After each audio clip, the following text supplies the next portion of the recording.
আমার দায়িত্ব একজন মুমিন হিসেবে আপনি বিধর্মী, আপনাকে দাওয়াত দেওয়া। তাই আমার পক্ষ থেকে আমি আপনাকে দাওয়াত দিচ্ছি।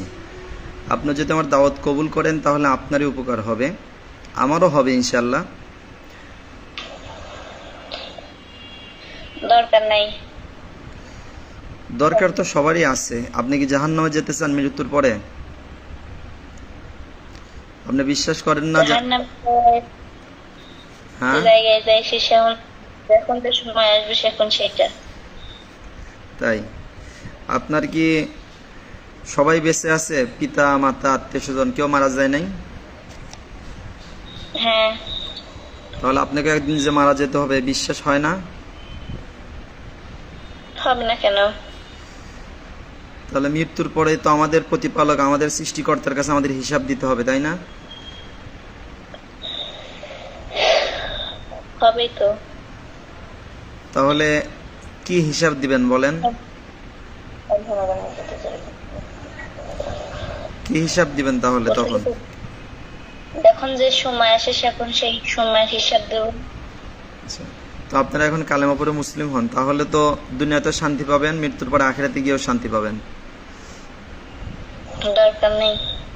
দরকার নেই। তাহলে কি আপনারা এই মেয়েটার আরো ক্ষতি করবেন? প্রয়োজন পড়লে করা লাগবে। আচ্ছা, আপনারা ভালো হবেন না? না। আচ্ছা, দেখেন আমি আপনাদের ইসলামের দাওয়াত দিলাম, তাও কবুল করলেন না, আবার বলতেছেন প্রয়োজন পড়লে আরো ক্ষতি করবেন। তো এখন একজন আল্লাহ তাআলার বান্দিকে সুস্থ করার লক্ষ্যে আমার তো যা যা করা দরকার তাইতেই করতে হবে, তাই না? আল্লাহ তাআলা যেহেতু কোরআনুল কারীমের মধ্যে বলছেন ওয়ালাকাদ কারামনা বানি আদম, মানে আদম সন্তানকে আল্লাহ তাআলা সর্বসম্মানিত করে আল্লাহ তাআলা সৃষ্টি করছেন। আল্লাহ তাআলা এটাও বলছেন লাকাদ খালাকনাল ইনসানা ফি আহসানি তাকওয়িম, আল্লাহ তাআলা মানুষকে সর্বসৌন্দর্য করে আল্লাহ তাআলা সৃষ্টি করছেন। তাহলে সেই সর্বসৌন্দর্য সর্বশ্রেষ্ঠ মানব জাতিকে আপনারা কষ্ট দিবেন আর আপনাদেরকে এমনি এমনি ছেড়ে দেবো, এটা তো হতে পারে না, তাই না?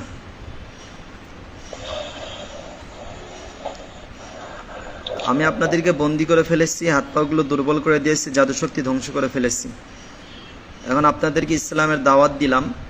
আপনারা যদি কালেমা পড়ে মুসলিম হন, আপনাদের অতীত জীবনের গুনাহ খাতা ইনশাআল্লাহ আল্লাহ তাআলা মাফ করে দিবেন।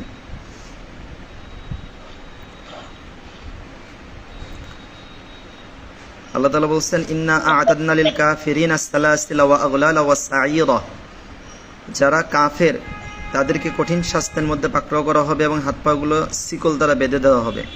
আল্লাহ তাআলা এটাও বলছেন কিয়ামতের ময়দানে যারা হবে গুনাহগার, যারা হবে কাফের, যারা আল্লাহ তাআলা নাফরমান হবে, আল্লাহ তাআলা বলেন খুযুহু ফাগুল্লু, আদেশ দিবেন তাদেরকে ধরার জন্য, সুম্মাল জাহিমা সল্লু, এবং তাদেরকে জাহান্নামে